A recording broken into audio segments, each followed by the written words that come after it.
decide who I am. I do. And I'm telling you now, I don't want it. I never have. She wanted to argue, to push back against the sheer impossibility of this moment, but she couldn't. Because when she looked at him now, she didn't just see a rival or a threat. She saw a piece of her family she had never known existed. All her life, she had been alone. Viserys had been a shadow of a brother, more monster than man. Rhaegar had been a myth, an echo of something lost before she had ever taken her first breath. But Jon Jaehaerys was real. A part of her. "You're my blood," she said, almost to herself.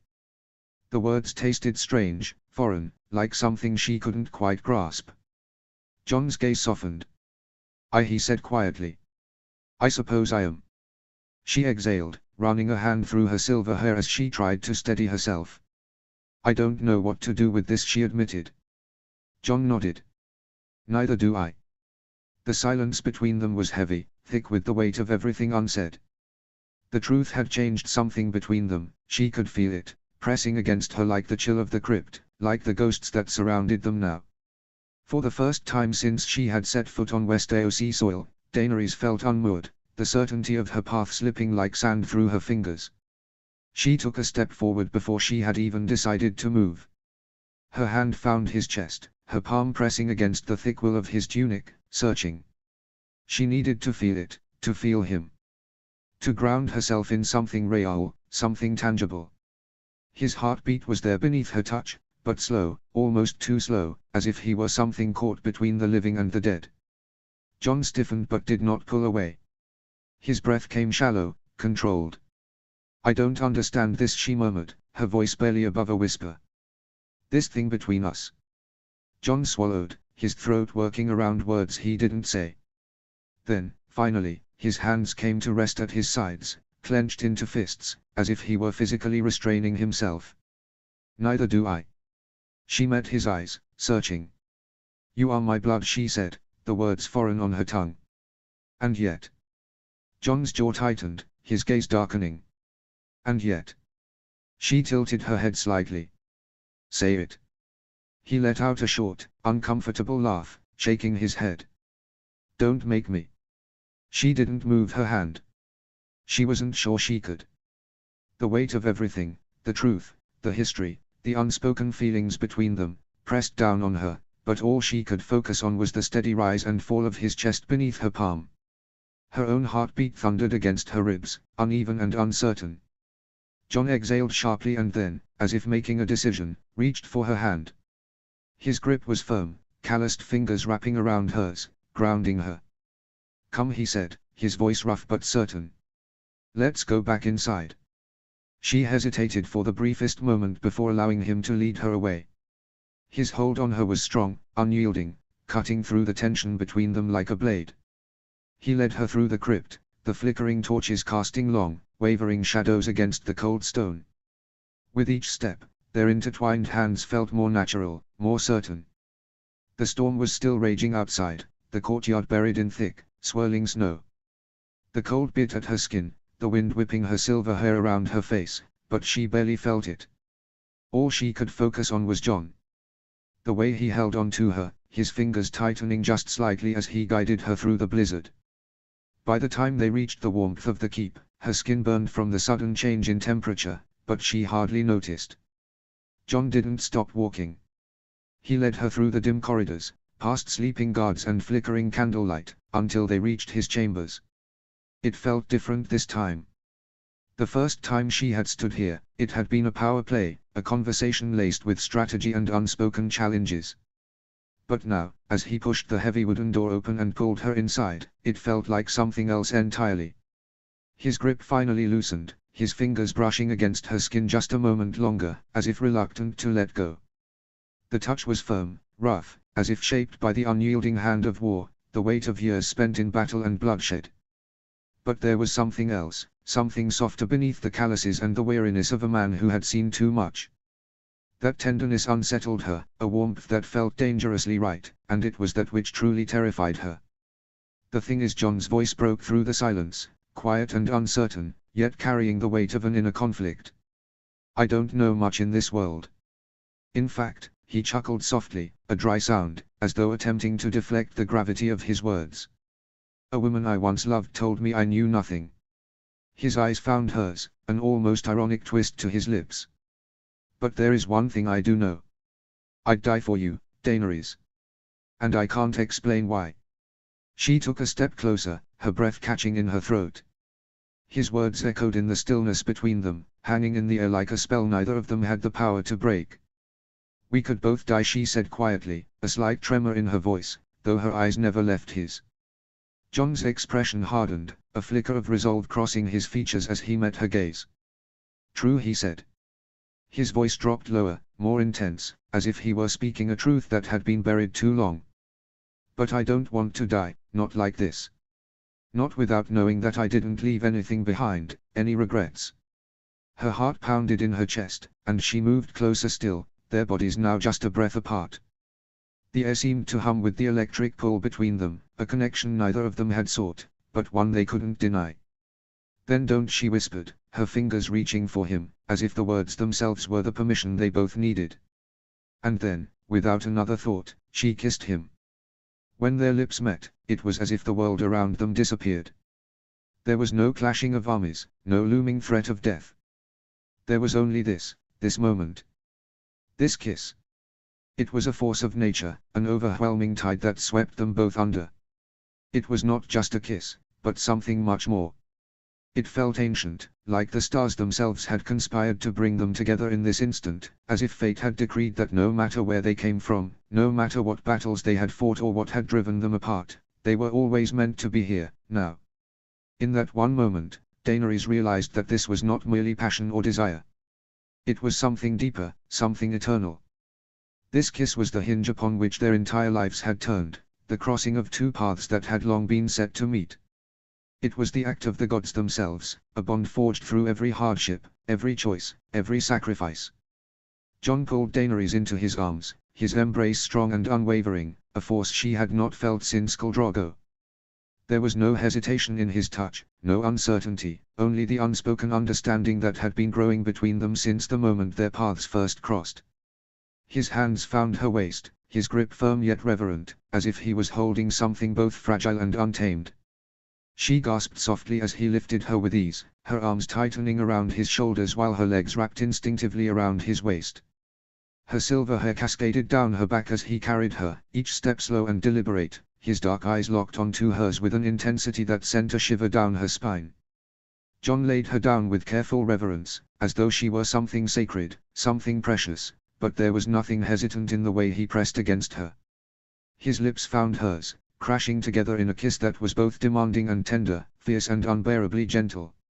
His fingers traced along the delicate curve of her jaw, then slid into her silver gold hair, tangling there as he deepened the kiss.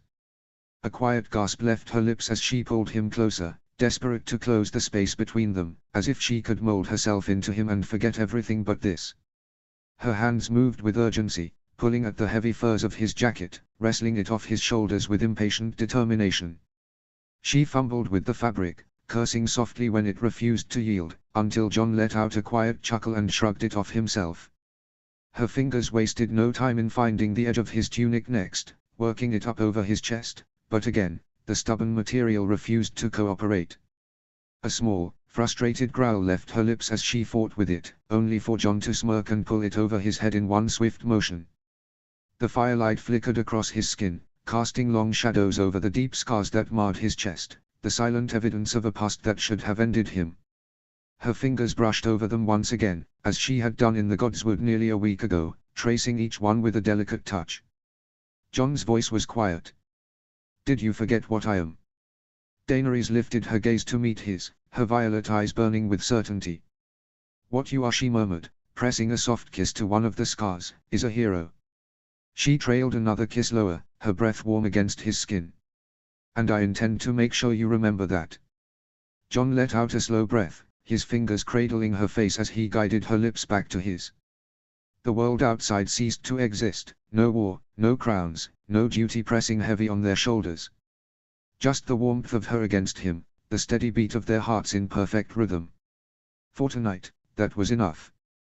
Daenerys pulled back, her violet eyes locked onto his as she stood.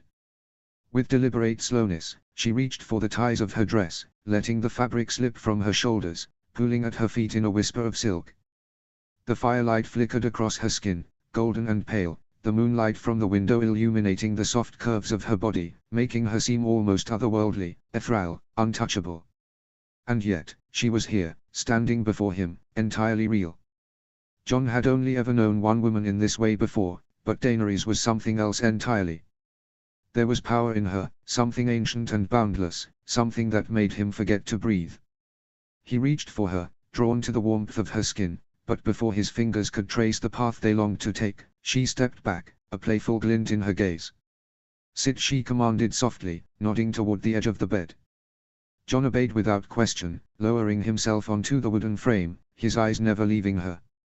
Daenerys followed, sinking gracefully to her knees on the floor before him.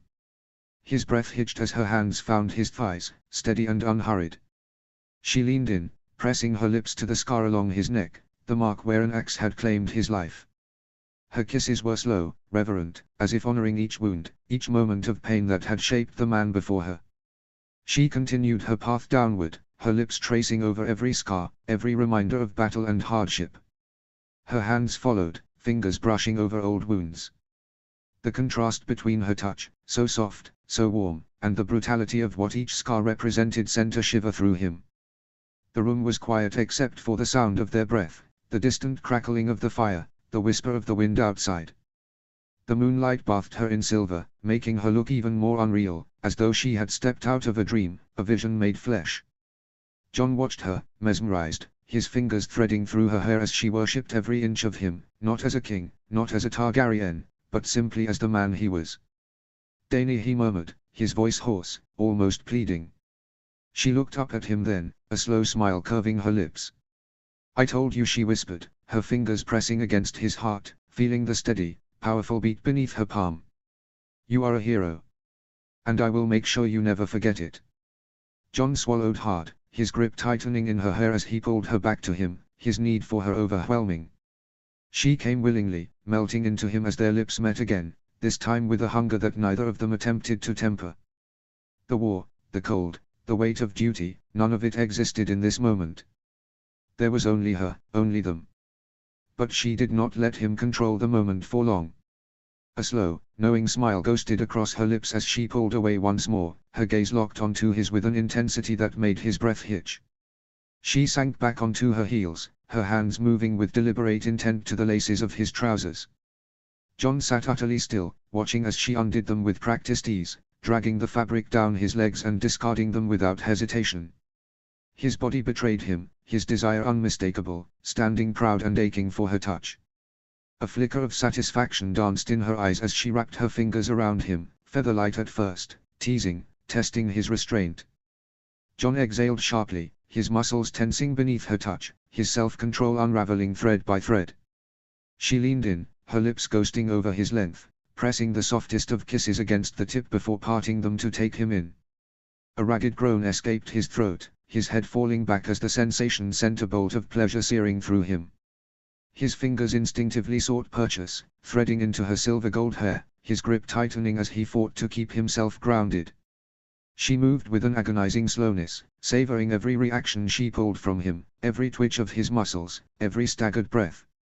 Her tongue traced over him, her pace teasing, her hands steady as she set to undoing him piece by piece. John pried his eyes open, forcing himself to look down at her, and the sight alone nearly undid him. Daenerys Stormborn, a queen, a conqueror, kneeling before him with fire in her eyes, utterly in control even as she gave herself to this moment. His chest rose and fell in uneven breaths, his grip in her hair urging her on, his free hand curling into the sheets beneath him. "Dany," his voice was a hoarse whisper, almost desperate, but she did not relent. She was the storm, and he was caught in its center, lost in the wild, consuming force of her. Every touch, every flick of her tongue unraveled him, his restraint fraying like rope under too much strain. A heat coiled low in his stomach, the tight, desperate pull of release lurking just on the horizon. He clenched his jaw, breathing ragged, knowing he needed to stop before he lost himself entirely. With a growl, he tightened his grip in her hair and pulled her away, watching as he slipped from her mouth, glistening and aching. She looked up at him, lips swollen, breath uneven, her silver hair spilling over her shoulders in a disheveled cascade. There was no question in her eyes, she knew exactly what she had done to him, exactly how close she had brought him to the edge. John didn't give her the chance to speak. In one swift motion, he lifted her from the floor, strong hands gripping her thighs as he carried her to the bed. He threw her down with a controlled force, his breath still labored, his blood burning with need. She lay before him, watching him expectantly, her body half lit by the moonlight streaming through the window. She didn't move, didn't try to reclaim control, not yet. She only lifted her knees, pressing them together, resting her feet on the mattress as if daring him to act first. He moved quickly, seizing her legs and parting them before she could tease him further, settling himself between them with the same fierce determination that had carried him through battle after battle. She gasped as his hands gripped her thighs, as his lips brushed against the sensitive skin of her inner leg, trailing fire wherever they touched. But he did not stop there. He pressed forward, claiming her in a way that made her back arch off the bed, made her breath stutter into a soft, broken moan. Daenerys writhed beneath him, her body twisting in pleasure, but every desperate movement only spurred him on. She was fire and silk beneath his touch, burning and pliant all at once. Her breath hitched as his mouth worked against her, his tongue tracing the most sensitive parts of her with slow, deliberate strokes. Every flick, every movement sent another shudder rolling through her, unraveling her inch by inch. Her fingers tangled in his dark curls, pulling him closer, needing more, needing everything. John groaned against her, the vibration sending a sharp jolt of pleasure through her core. She gasped his name, her voice breaking, and he answered by pushing a finger inside her, curling it just right, feeling the way she tightened around him. Her moans deepened, her back arching, her body completely at his mercy. He added another finger, stretching her, teasing her, dragging her closer to the edge. She was wet, hot, and utterly undone beneath him. His name spilled from her lips like a prayer, breathless and wanting. John lifted his gaze to watch her, to see the way she trembled, the way her silver hair fanned across his bed like the mane of some ethereal goddess. She was beautiful like this, wild, unrestrained, lost in the pleasure he gave her. And gods, he wanted to see her fall apart completely. John, she gasped, her voice breaking as her fingers dug into his shoulders, her nails raking over his skin. He could feel her tightening around him, her body coiling like a bowstring drawn to its limit, ready to snap. A final, desperate moan of his name tore from her lips as she came undone, pulsing around his fingers, her body writhing beneath him.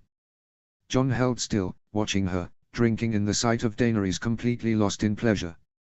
The way her chest rose and fell in ragged breaths, the flush that spread across her pale skin, the way her silver hair clung to her forehead, she was more beautiful than anything he had ever known.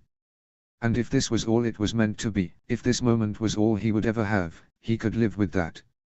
But as she caught her breath, her violet eyes locked onto his, dark with hunger, with need. She didn't want this to end.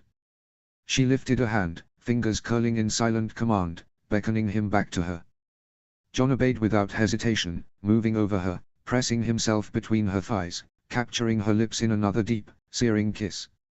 Her hands roamed over his body, mapping the scars that told his story, tracing the hard planes of his muscles as she pulled him closer. He could feel the heat of her against him, burning, inviting. The need between them was undeniable now, a force as unrelenting as the storm outside. "Do you want this?" he murmured against her lips, his forehead resting against hers, his breath mingling with hers. His voice was rough, strained. "Do you want me?" Her fingers tangled in his hair, tugging him down, her lips brushing against his ear as she whispered, "More than I have ever wanted anything." That was all he needed. John guided himself to her entrance, his heart pounding in his chest. Slowly, he pushed forward, groaning as he felt her stretch around him, hot and impossibly tight. She gasped, her fingers digging into his back, her legs wrapping around his waist, pulling him in deeper. He moved carefully at first, watching her, waiting for any sign of discomfort, but all he saw was the way her lips parted, the way her eyes fluttered closed, the way she clung to him as if he were the only thing anchoring her to this world. "You feel?" she breathed, unable to finish the thought. John pressed his lips to her throat, trailing kisses along her skin as he began to move, slow at first, savoring every inch of her, every sound she made, every tremor that ran through her body. They had fought wars, crossed oceans, lost everything, yet here, in this moment, there was no battle, no throne, no prophecy. Just them. Just this. And God's help him, he never wanted it to end. Every time he thrust into her, she moaned, her body arching beneath him, her nails scraping down his back as if trying to pull him even closer. She met him with every movement, pushing back against him, urging him deeper, her body molding to his like they had been carved from the same stone. John had not been with a woman since Ygritte, but this was something else entirely. Being with Daenerys was like holding fire and ice in his hands, something both impossible and inevitable, like the moment his life had been leading to without him ever knowing. It wasn't just lust, wasn't just need. It was something far greater, something that filled every empty space inside of him, something he feared he could never live without again. Her name left his lips like a prayer, and she kissed him in answer, her breathless moans spilling into his mouth as she trembled beneath him. He felt the tightening in his gut, the pull of release drawing near, but he forced himself to hold on, to savor this, to make it last. Then, between ragged breaths, she managed to whisper, "Stop." He froze, concern flickering across his face, but she shook her head, a wicked smile curving her lips. Pushing against his chest, she guided him to lie back, straddling him with an effortless grace. John sucked in a breath as she took him in her hand, guiding him back inside her.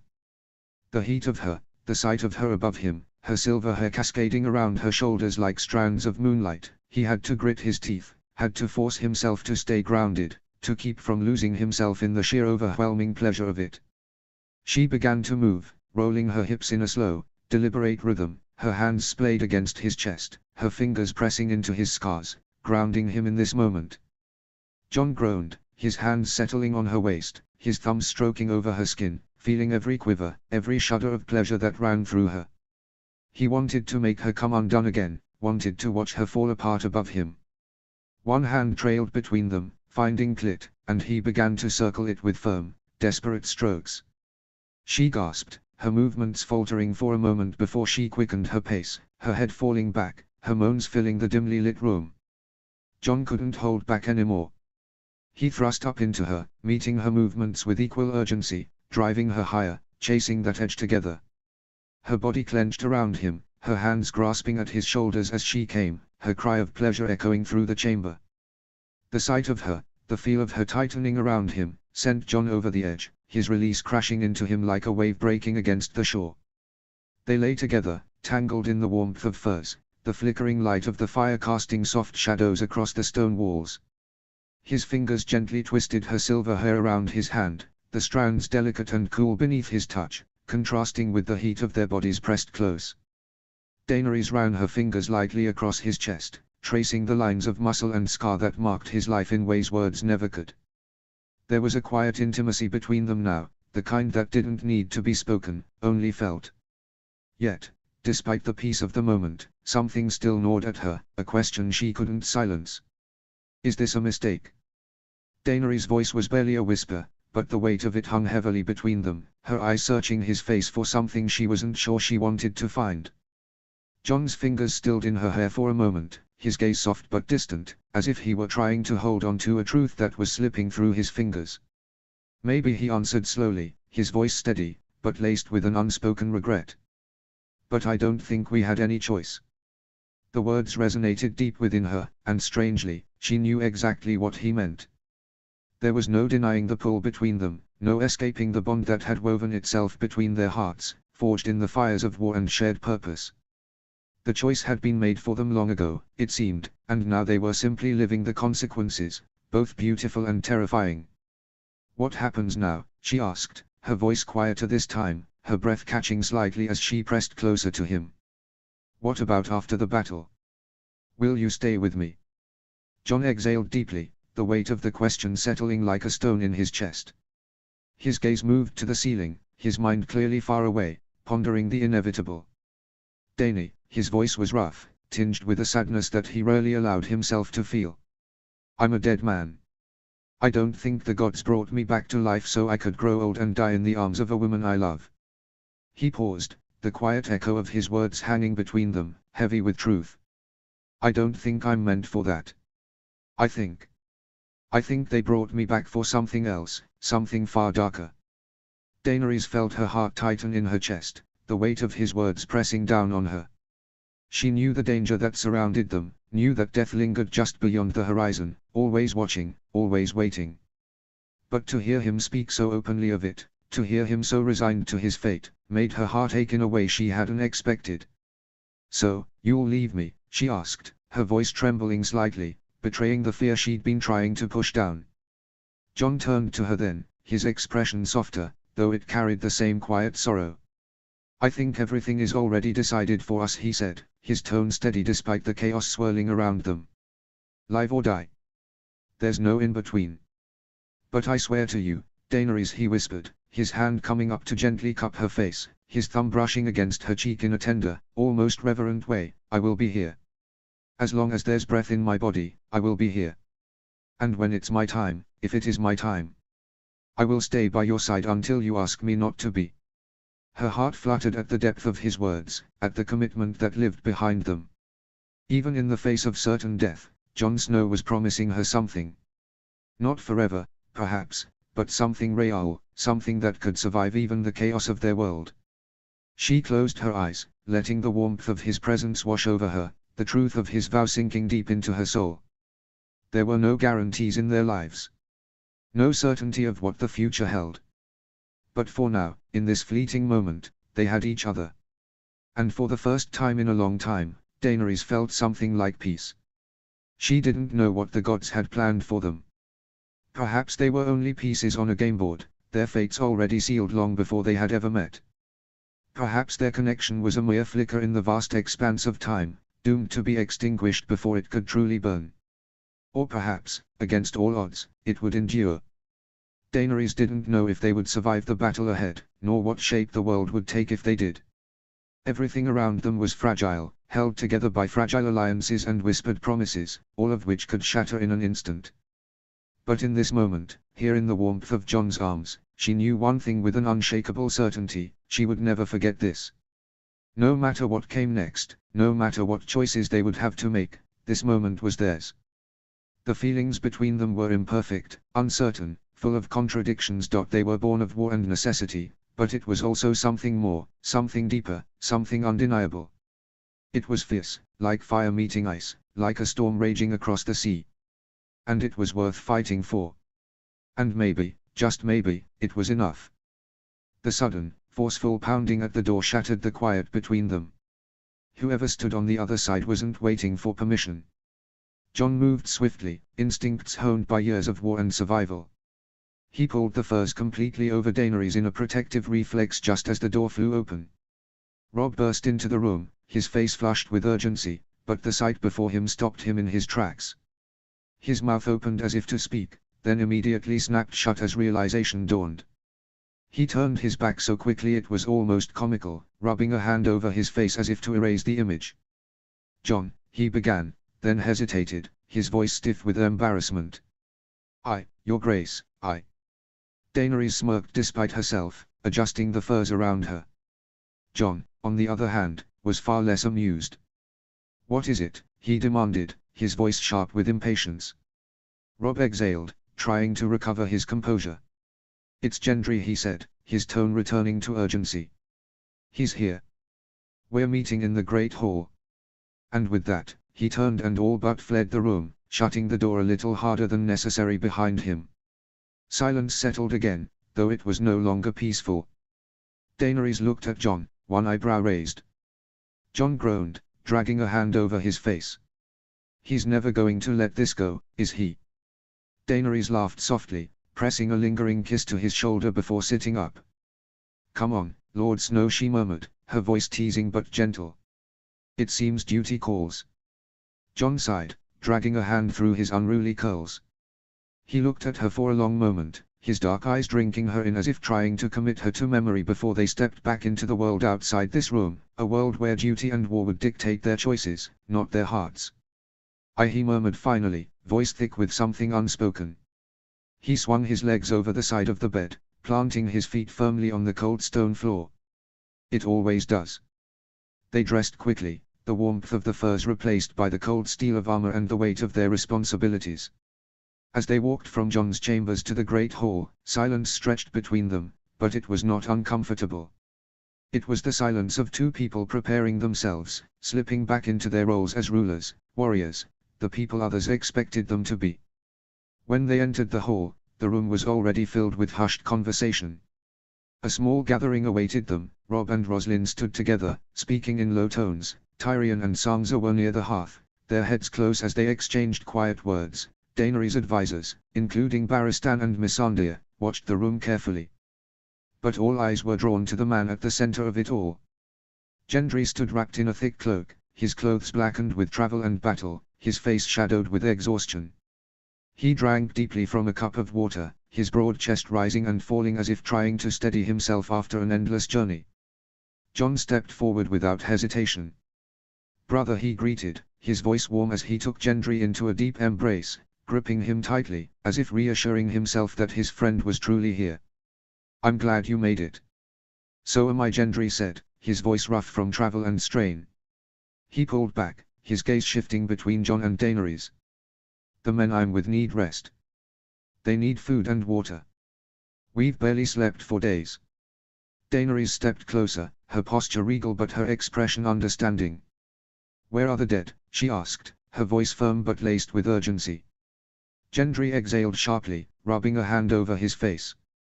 "I wouldn't know," he admitted. "Not far behind, I imagine. I didn't fancy looking back to check."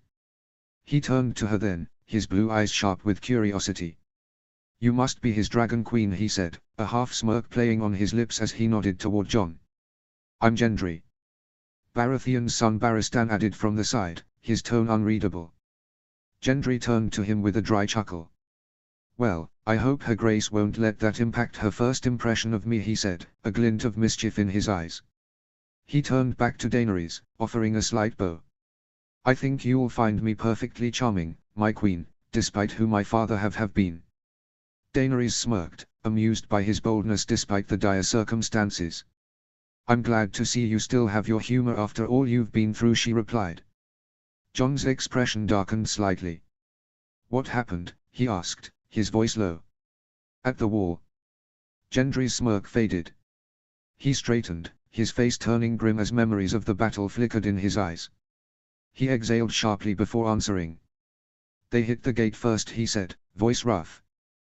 "Then they started to climb. We fought them off for hours, but there was no chance we'd hold them forever. The Red Woman, Melisandre, she said she had a vision, that she knew what she had to do." Silence fell over the hall as they listened. "She climbed to the top of the wall," Gendry continued. "Started chanting. Said her spell, or whatever it was." "And then?" Roslin asked, her voice barely above a whisper. Gendry's jaw tightened. "Nothing," he said flatly. "Not at first." "And then," he paused, his expression unreadable. "She caught a spear in the neck from one of the White Walkers before we could stop it. Dropped like a stone." He swallowed hard, shaking his head. "And that's when it happened. The wall started to melt." A collective breath seemed to be drawn across the room, a ripple of unease passing over them all. "We got as many men down as we could," Gendry went on, his voice tight. "But there was nothing we could do to stop it. The wall was gone. So I grabbed the men I could, and we fled."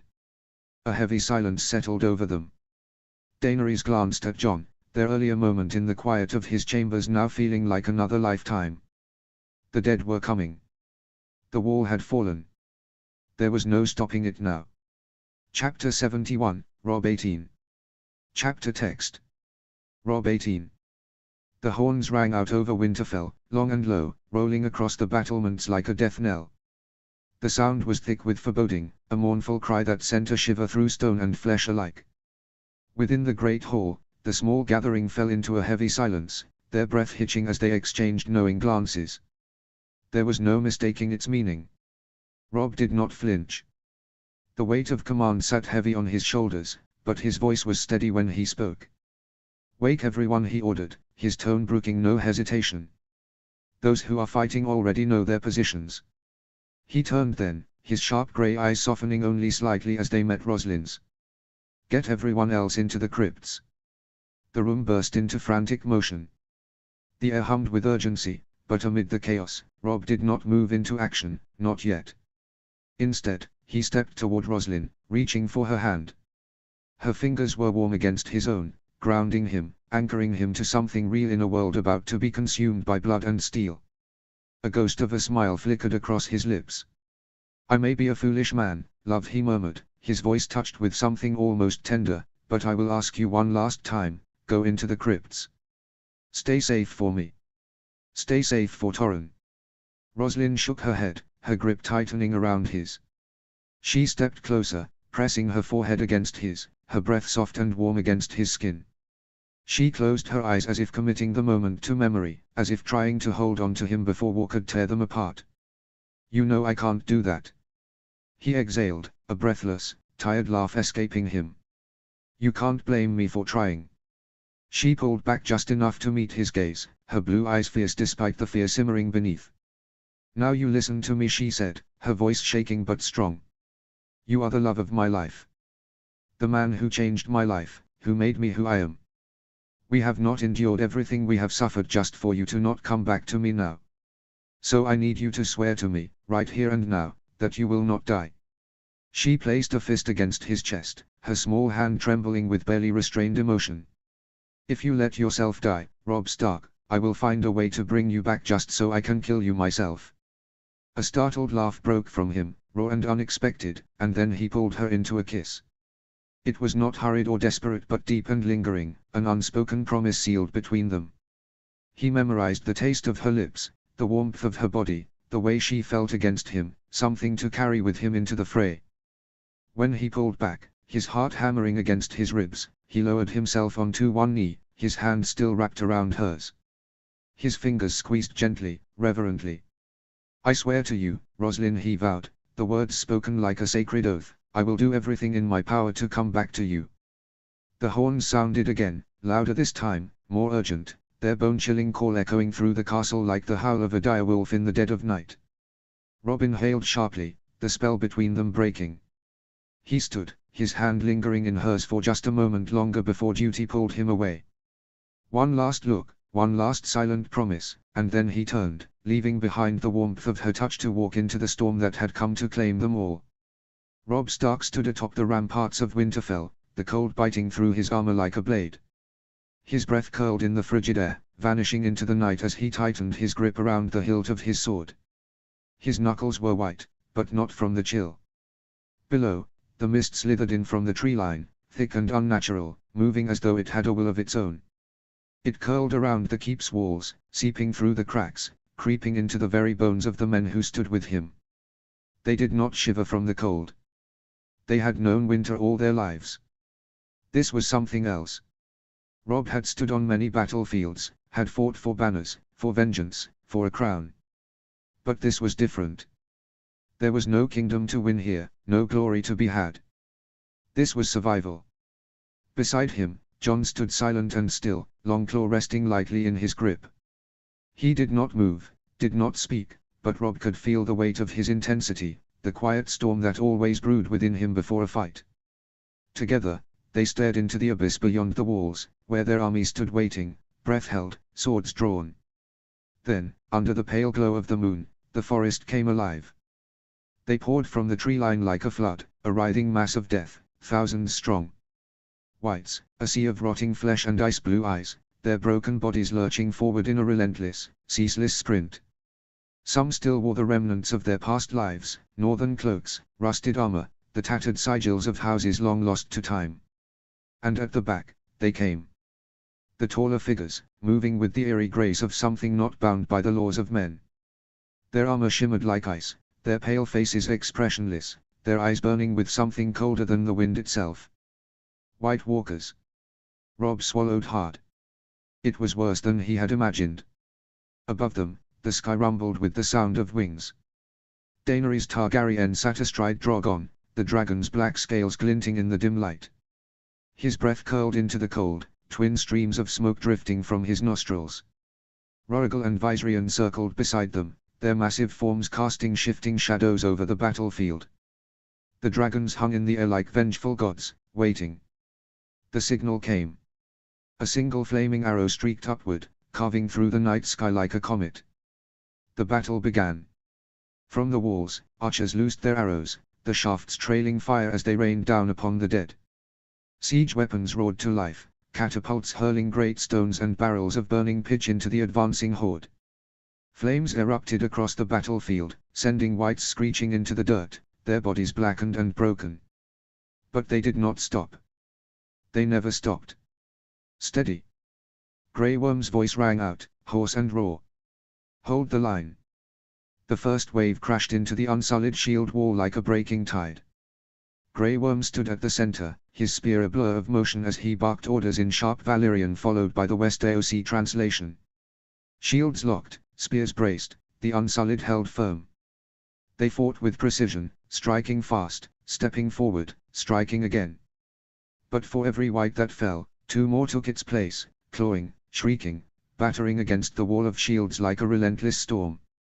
Then the northern lines met the charge. Steel flashed silver in the moonlight as Robb's bannermen waded into the fray. The warriors who had followed him since the War of the Four Kings swung their blades with all the fury of the living. Mage Mormont fought like a beast unchained, her massive mace crushing skulls with every swing. Alinumber carved a path through the dead with brutal efficiency, hacking apart anything in his way. Screams filled the night, the dying cries of men and the guttural wails of the damned. The clash of steel against brittle bone, the sickening crunch of flesh being torn apart. Blood, black and red, soaked the snow. It had been Jon's idea to divide their forces into rotating groups, allowing each unit time to fall back, tend to the wounded, and regain what little strength they could before returning to the slaughter. It was a sound strategy, a necessary one. But as Robb stood atop the battlements, gripping the frozen stone until his fingers ached, he found himself regretting it. Not because it wouldn't work. Because it forced them to watch. Forced them to bear witness to the nightmare they would soon have to face themselves. From his vantage point, he saw everything. He saw the whites crash against their lines like a living tide, an endless wave of death surging forward with no hesitation, no faltering, no fear. He saw the first ranks of men and women scream as they were pulled beneath the swarm, vanishing in the writhing mass of clawing hands and snapping jaws. He saw swords swing, arrows fly, fire bloom across the battlefield, and still, the dead came on. The clang of steel was hollow here, useless against creatures that felt no pain, no exhaustion. Against men, a well-placed wound could decide a battle. A blade through the gut, an axe to the thigh, even a glancing blow could stagger an enemy long enough to finish them. But the whites were already broken. Severed limbs kept grasping, shattered bodies kept crawling, and a man who hesitated even a heartbeat was lost beneath the swarm. A guttural war cry split the night, and Robb turned just in time to see the Dothraki thunder into the fray. They moved like shadows in the firelight, arcs gleaming in sweeping arcs as they cut down the dead with terrifying speed. Their horses shrieked, hooves crushing bone and skull alike as the Khalasar fought with a reckless, almost frenzied grace. They were unrelenting, their battle cries a savage hymn against the backdrop of horror. One by one, riders were pulled from their mounts, dragged screaming into the abyss of the dead. Some tried to flee, wheeling their horses away, but the whites were faster than anything human. They leapt, clung, clawed. The great stallions of the Dothraki reared and kicked, but even they could not outrun death itself. Robb's jaw tightened as he watched the bodies fall, swallowed by the darkness. He had fought battles before, had seen men bleed and break, had watched armies turn and run when the tide shifted against them. But the dead did not run. They did not falter. And soon, it would be his turn. A section of the outer defenses buckled, the wooden barricades groaning under the sheer weight of the dead before splintering apart in a cascade of shattered timber and torn earth. Robb saw it happen, saw the northern warriors stationed there falter as the tide of whites poured through the breach like a river bursting through a broken dam. His breath caught. The line was breaking. Mage Mormont and her daughters surged forward, leading a charge of battle-hardened Northmen into the chaos. They came like a storm, weapons flashing in the firelight, their war cries cutting through the night. The Mormonts fought like demons, their fury a force of nature. Mage's heavy mace crashed through skulls and shattered ribs, each swing sending pieces of rotting flesh and brittle bone flying into the air. Beside her, Daisy danced through the battlefield, her great sword cleaving through the dead with a brutal, practiced efficiency. Alysanne, Lyra and Jarell fought in unison, their movements swift and deadly, carving a path through the whites with sheer, unrelenting force. Little Lyanna, though smaller than all of them, was just as fierce, her blade moving in precise, furious arcs, each strike finding its mark. The Mormonts did not yield. They did not retreat. They held the line, refusing to give even an inch of ground. And for a moment, Robb dared to hope. For a moment, it looked as though they might turn the tide. Then the dead surged again. A fresh wave of whites poured through the breach, moving with horrifying speed. They slammed into the Northmen like a battering ram, dragging soldiers down in a writhing mass of grasping hands and snapping teeth. The Mormonts, so fierce, so relentless, were suddenly drowning in the unending tide. Jarell was the first to fall. A clawed hand closed around her wrist, jerking her forward with impossible strength. She let out a sharp, strangled cry, her sword slipping from her grasp as she was pulled beneath the swarm.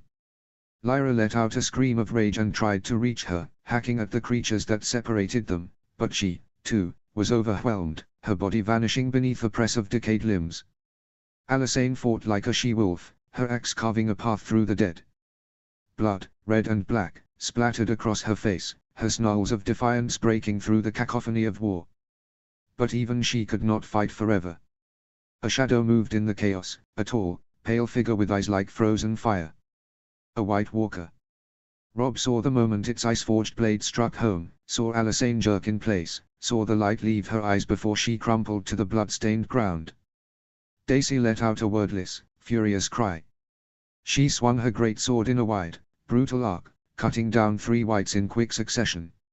For a moment, it seemed as though she might fight her way free, until a skeletal hand shot out, fingers locking around her throat like an iron vice. She gasped, her weapon falling from her grasp as she was dragged, kicking and thrashing, into the abyss. Mage fought on. Her roars of defiance rang across the battlefield, her axe never ceasing, her every strike filled with the strength of a woman who had spent her entire life fighting, leading, protecting. She stood in front of her youngest daughter, shielding Lyanna with her own body, refusing to let the dead take her last child. But there were too many. They swarmed her, climbing over each other in their desperation to tear her down. For every white she cut down, 3 more took its place. And then, she was gone. Robb saw it happen, saw the whites close over her like a wave swallowing a lone ship in a storm. The last thing he heard was her scream, raw and defiant. And then, she rose again. Robb's heart clenched in his chest as he saw her stand, her eyes burning with an eerie, unnatural blue. Her face, once filled with unbreakable resolve, was now slack, empty, the warmth of life stripped away. Lyanna stumbled back, her sword shaking in her hands as her mother, what had been her mother, turned toward her. The girl hesitated, frozen between grief and horror. And then, before the white could reach her, Grey Worm was there. The commander of the Unsullied moved like a shadow, swift and precise. His spear struck true, piercing through the thing that had been Mage Mormont, driving clean through her heart. The white collapsed, lifeless once more. For a long, awful moment, Lyanna only stood there, her breathing ragged, her sword still trembling in her grip. Then, at last, she lifted her blade once more. Grey Worm did not pause. There was no time to grieve, no time to look back. His spear was slick with blackened blood, his armor spattered with gore, but he pressed forward, leading the Unsullied with the same unshakable discipline that had carried them through every battle before this. The dead came from all sides, an unending, mindless tide. Where other warriors staggered, the Unsullied stood firm. Their shields locked together in an unbreakable wall, their spears thrusting in perfect rhythm, each strike precise and unrelenting. They did not retreat. They did not waver. For every white that threw itself against their formation, there was a spear to meet it, a blade to cut it down. And yet, for all their skill, for all their discipline, they were still men. And men could not fight forever. Grey Worm knew this.